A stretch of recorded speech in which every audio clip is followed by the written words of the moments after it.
और मुझे यकीन है कि कांग्रेस के लोग बहुत आएंगे, बहुत आएंगे। अरे मैं तो तुम्हारे लीडर से कहूंगा कि अब की बार वायनाड नहीं, हैदराबाद से मुकाबला करो मेरा। आओ,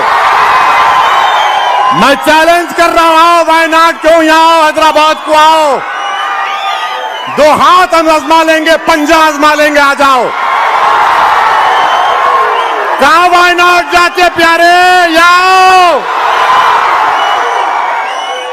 बड़ी बड़ी बातें करते हो, बड़ी बड़ी बातें करते हो। अरे बात क्यों करते, आओ जमीन पर आओ, मुकाबला करेंगे।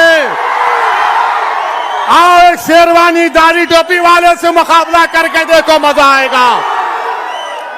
जिसने एक मुसलमान